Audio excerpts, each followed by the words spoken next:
꿈이 다가오지 않는다고 실망하거나 분노하지 말라. 꿈은 다리가 없다. 당신이 앞으로 나아가야 한다. 꿈은 절대로 도망치지 않는다. 꿈은 다리가 없기 때문이다. 앞으로 나아가라. 한 걸음 한 걸음 끊임없이. 안녕하세요. 여러분의 삶이 눈부시게 빛나길 바라는 루나펄스입니다. 오늘 소개해 드릴 책은 알면서도 알지 못하는 것들입니다. 지은이는 김승호, 펴낸 곳은 스노우폭스 북스입니다.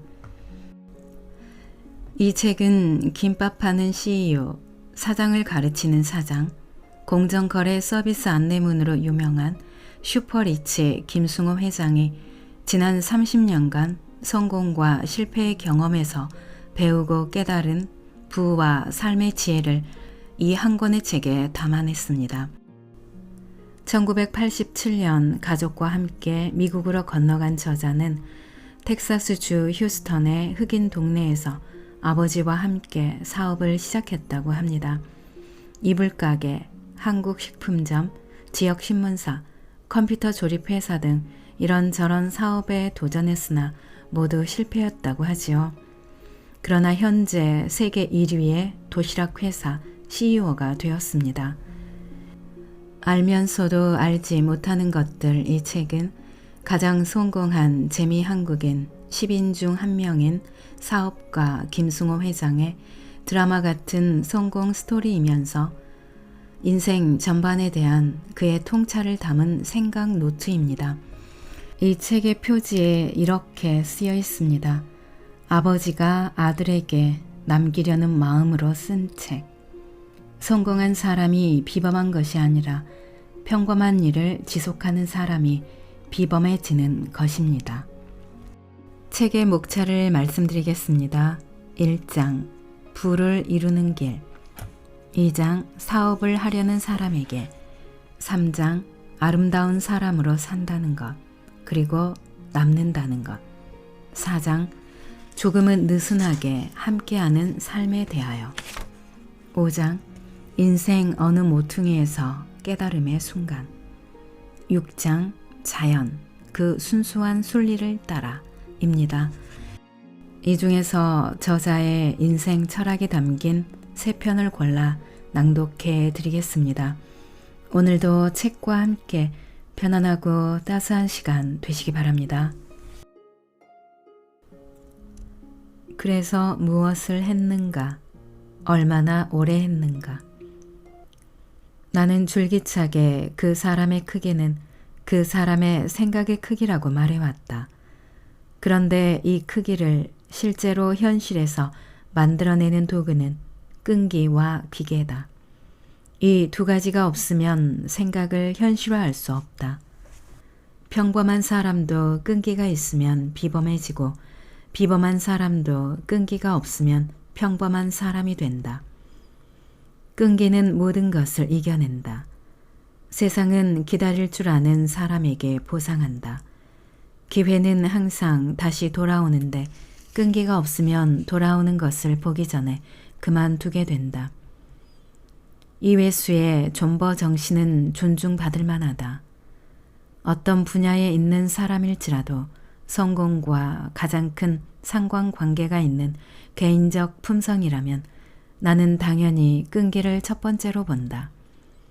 업무 지시를 받은 직원들 중에서 상대 거래 회사가 저희 제안을 거절했습니다 라고 단순히 상황을 알리며 스스로 포기하는 사람과 이번 제안에 거절했으니 다른 제안을 해보겠습니다 라고 포기하지 않는 사람의 일의 성과 차이는 전혀 다르다.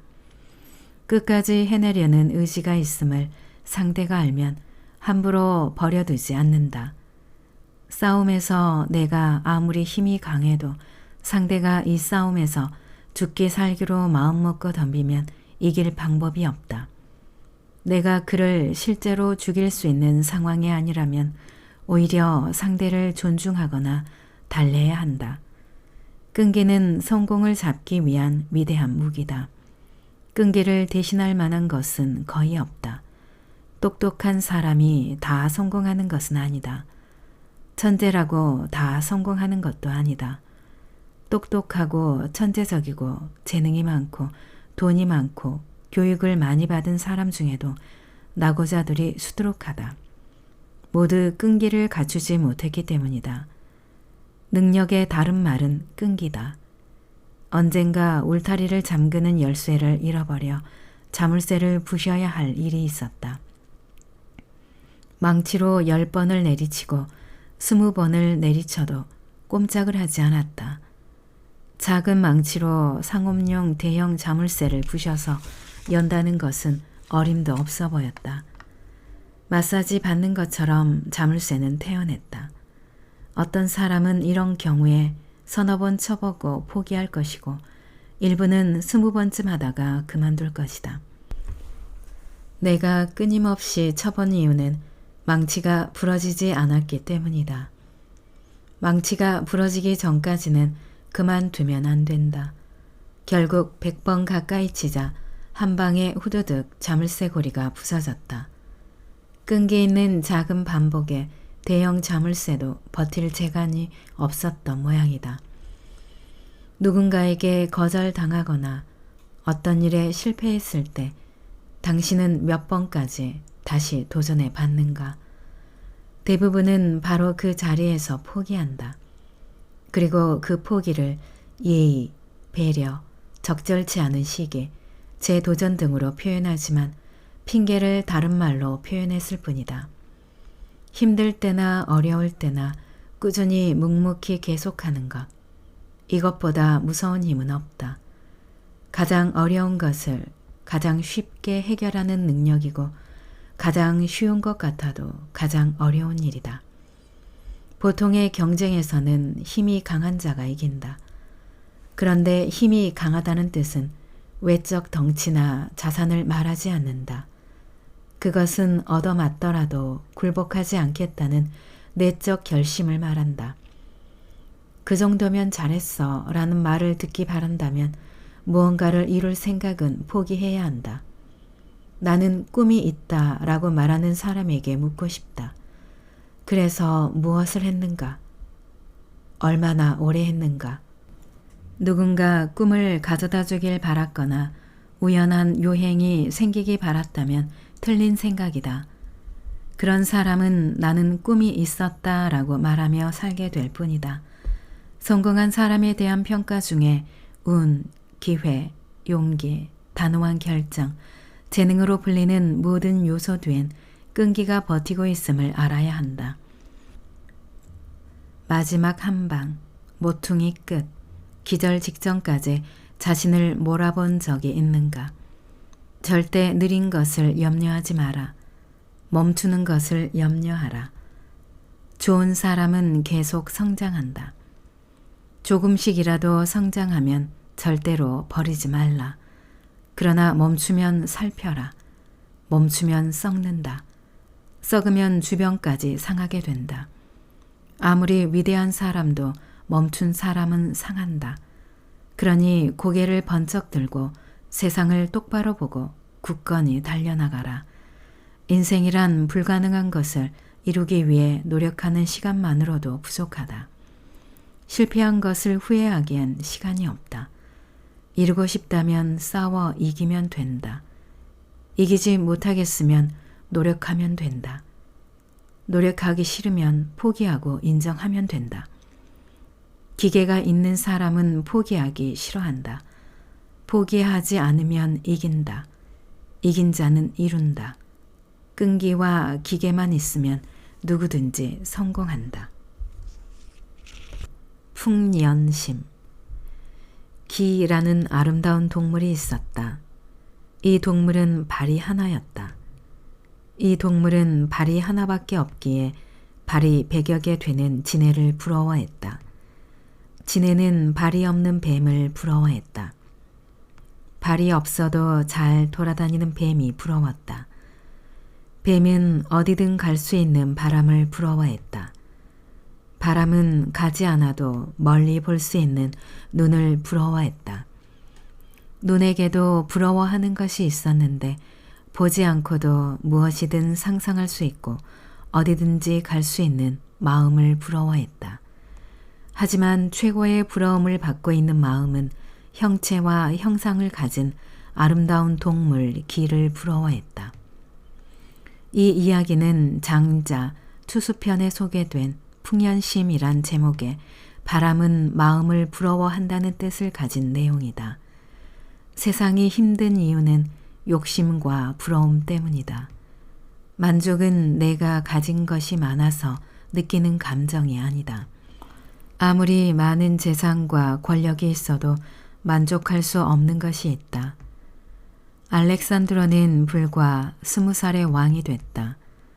알렉산드로는 20대를 서남아시아와 북아프리카 지역 정복 활동으로 보냈고 그의 나이 30에는 그리스, 이집트, 인도 북서부에 이르는 서양의 전례가 없던 대제국을 건설했다. 그는 전투에서 한 번도 패한 적 없는 명장이었다. 그 자신감으로 세계의 끝까지 정복하겠다는 욕심에 인도를 침공했으나 병사들의 반발로 중단되었다. 결국 바빌론에서 사망했다. 서양 역사상 가장 위대한 정복자였던 그도 결국 욕심을 멈추지 못하고 그의 왕국과 함께 사라졌다.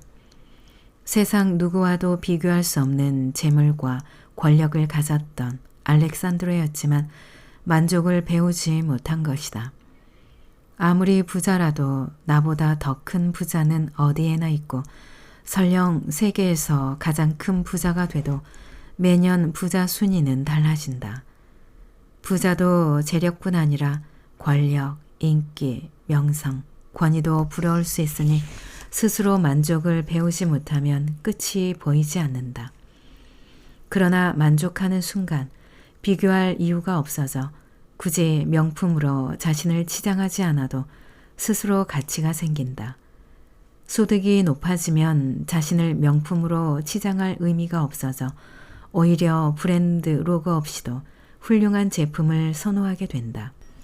나는 사업 규모가 제법 성장한 후에도 중고 포드 F150 픽업 트럭을 타고 다녔다.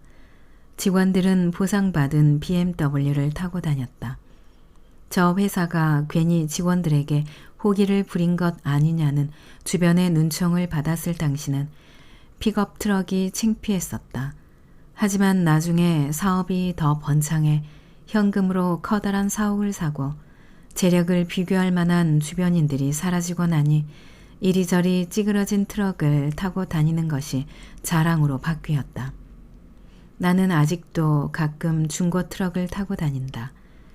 지금 당장 포르쉐나 에스턴 마틴을 살 수 있어도 그것으로 다른 사람과 경쟁할 이유가 없어졌다. 만족하지 못하면 아무리 돈이 많고 권력이 높아도 행복할 수 없다. 나보다 부자는 여전히 많고 나보다 현명한 사람 또한 많으며 나보다 건강하거나 젊은 사람은 계속 늘기 때문이다. 부러워만 하면 자존감만 낮아진다. 자신을 자책하기 바쁠 뿐이다. 비교를 중단하고 욕심을 버리는 순간 만족과 행복이 손을 잡고 들어온다. 미국 작가 티모시 페리스가 쓴 4시간이라는 책에 멕시코 어부의 행복이라는 이야기가 나온다. 생활에 만족하기에 천국에 살고 있는 사람의 이야기다. 여기에 내용을 소개한다. 뉴욕의 사업가가 코스타리카 해변으로 휴가를 떠났다. 노을을 보며 거닐다 해변에서 한 어부로부터 물고기 몇 마리를 샀다. 물고기가 너무 맛있어 다음날 다시 그곳을 찾았으나 어부는 물고기가 떨어졌으니 내일 다시 오라며 거절했다. 사업가는 어부를 이해할 수 없었다. 이렇게 맛 좋은 물고기를 매일 몇 마리만 잡아서 팔고 있다니 사업가가 어부에게 물었다. 물고기를 더 많이 잡아 팔면 더욱더 많은 돈을 벌 수 있을 텐데요. 어부가 말했다. 글쎄요. 저는 아침에 충분히 잠을 자고 잠을 깬 뒤 아이들과 놀다가 1~2시간 정도 물고기를 잡습니다. 점심을 먹고 난 뒤 잠깐 낮잠을 자고 이른 저녁이 되면 가족들과 즐거운 저녁 식사를 합니다. 그리고 밤이 되면 마을에 나가 술을 마시고 기타를 치며 친구들과 노래를 부릅니다. 제 삶은 충분히 만족스럽고 행복합니다. 사업가는 어부를 설득하기 시작했다. 저는 뉴욕에서 사업을 하고 있습니다. 하버드에서 MBA를 받았고 사업이나 마케팅은 자신 있습니다. 내가 당신을 도울 수 있습니다. 당신은 더 많은 물고기를 잡아 지금보다 행복한 내일을 기약할 수 있습니다. 더 나은 미래를 위해서는 물고기를 잡는데 더욱 많은 시간을 투자해야 합니다. 어부가 의아해하며 그 이유를 물었다. 그 다음은요? 당신이 고기를 많이 잡으면 여유 자금이 생겨서 큰 배를 사게 됩니다. 시간이 흐르면 여러 척의 배를 가질 수도 있고 다른 어부들에게 돈을 받고 대여할 수도 있습니다. 한 5년쯤 지나면 돈을 많이 벌어 가공 공장도 세울 수 있고 당신 이름의 브랜드도 갖게 될 것입니다. 그 다음은요? 돈을 많이 번 뒤에는 뉴욕이나 샌프란시스코로 이사를 가는 겁니다. 그쯤 되면 당신은 사업을 다른 사람들에게 맡기고 회장을 하면 됩니다. 당신은 20년 내에 억만장자가 돼 있을 겁니다. 그래요? 그런 다음에는 뭘 하죠? 억만장자가 되면 여생을 편안하게 즐길 수 있습니다. 멕시코의 한적한 해변에 별장을 짓고 가족들과 여유를 만끽할 수 있습니다. 매일 충분한 잠을 자고 아이들과 즐겁게 놀아줄 수도 있고 배부르고 졸리면 낮잠을 자도 됩니다. 푸짐한 저녁 식사를 한 뒤에는 마을에 나가 술도 한잔하고 친구들과 기타를 치며 노래를 부를 수도 있습니다. 우리가 꿈꾸는 편안한 여생이죠. 어부가 마지막으로 한마디 했다. 여보세요, 사업가 양반. 당신이 보다시피 나는 지금 그렇게 살고 있잖아요. 이 글이 주는 교훈은 모든 행복은 상대적이며 자기 안의 결정에 따라 존재한다는 것을 말한다. 나는 세월이 가면서 더 행복해짐을 느낀다. 시간이 흐를수록 재산이 늘어서도 아니고 명성과 권위가 높아져서도 아니다. 가령 복권에 당첨되거나 승진, 합격 같은 좋은 일이나 주변인의 사망, 실패, 부상 같은 나쁜 일이라도 3개월 이상 우리의 행복에 영향을 주지 못한다고 조사됐다. 행복은 스스로의 자각이다. 행복은 외부의 환경에서 오는 것이 아니라 내부의 자각에서 나온다. 이 이치를 깨닫지 못하면 재산이 아무리 많아도 아무리 높은 권력을 가져도 여전히 불행해진다. 현대 자본주의의 창시자 아담 스미스는 이렇게 말했다. 인생이 비참하고 무질서해지는 까닭은 선택한 것과 포기한 것의 차이를 과대평가하기 때문이다. 조금 더 좋은 것이야 있겠지만 지나친 열정으로 신중함이나 공정함을 유지하지 못하게 되거나 과거 실수에 대한 부끄러움, 잘못에 대한 후회로 마음의 평화를 잃을 만큼 가치 있는 일은 없다. 가진 것과 갖고 싶은 것의 차이를 크게 느끼면 불행을 느끼기 마련이다. 꿈은 그를 행복하게 하지만 꿈에 이끌려가면 꿈도 불행을 초래할 수 있다. 지나친 바람이나 걱정이 인간에게 가장 소중한 행복을 사라지게 만든다. 행복은 스스로 내부에서 만들어지는 것이니 결코 외부의 조건을 행복의 기준으로 삼지 않기 바란다. 내가 지금 충분히 행복을 만끽하는 이유는 역설적으로 내가 가진 것이 행복의 근원이 아니라는 자각을 얻고 난 후에 생긴 자유 덕분이다. 세상 가장 높은 곳으로 날아오를 당신. 당신은 당신이 알고 있는 당신보다 높게 날 수 있다. 나는 어릴 적 나 스스로 대단한 사람이 되기로 결정했다. 남이 나를 어떻게 대우하는 것에 상관없이 나 스스로 나를 존중하기로 결심한 것이다. 나는 재산이 나보다 더 많은 사업가나 유명 연예인 혹은 저명한 정치인들과 찍은 사진을 자랑하지 않는다. 지극히 사적인 친구가 아니라면 사진 한 번 찍은 관계를 자랑이라 생각하지 않았다. 대통령이 오는 자리에 초대받은 적이 있지만 악수나 한 번 하고 과자나 집어먹고 오는 자리라는 걸 알고 난 후 거절했다.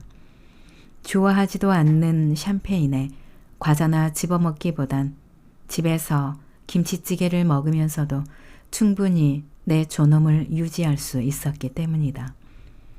어느 때인가 특정 유명 연예인이 자신의 사회사업과 관련해 자문을 요청하기에 두어 번 만난 적이 있었다. 하지만 밥값 낼 생각을 안 하기에 더 이상 만나지 않았다. 내가 상대를 연예인으로 만나는 것도 아닌데 친구 사이라면 최소한 밥값 정도는 돌아가면서 내는 예의는 있어야 된다고 믿었기 때문이다. 나는 한국 사람이 다 아는 연예인이고 그와 함께 밥을 먹을 때 식당 직원이나 손님들이 두리번거리고 사인을 받아간다 해서 같은 자리에 있는 나의 자존감이 올라간다고 생각하지 않는다. 대통령과 찍은 사진을 빌미로 주위에 자랑할 이유도 없다. 정치 권력에 관심이 없어 눈치를 볼 필요가 없기 때문이다. 나는 유명 연예인과 찍은 사진으로 나를 돋보이게 할 필요가 없다. 나 스스로가 그들보다 유명할 수 있다고 생각하기 때문이다. 나는 나보다 더 부자에게 기가 죽지도 않는다. 그들 나이쯤에는 내가 더 부자일 수도 있고 부모에게 재산을 받아 부자가 된 젊은 기업가들을 자수성가한 식당 주인보다 훌륭하다고 보지도 않기 때문이다.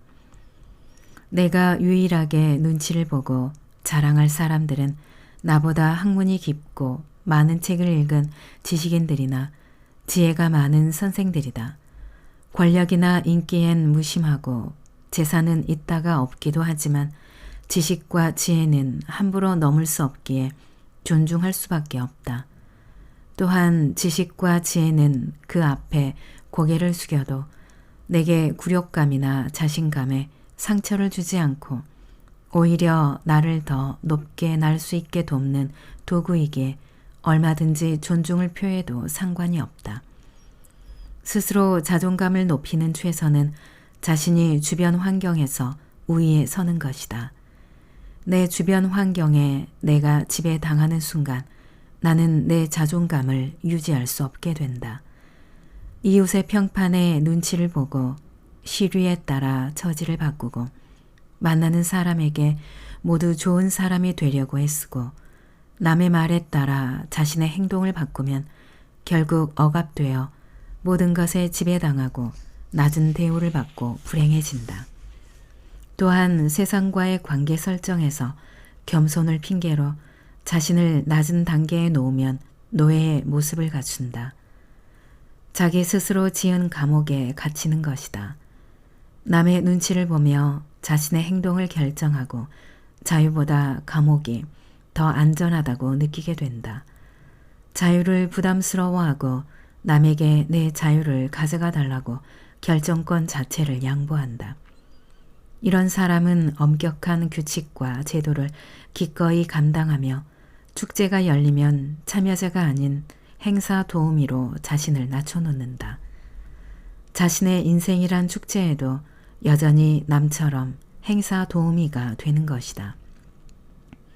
결국 자신이 결정할 수 있는 것은 아무것도 없고 아무것도 하지 않으려 한다. 이런 태도를 계속 유지하면서 나이가 들면 고착화되어 할 수 있는 것이 아무것도 없어져 결국 버림받게 된다.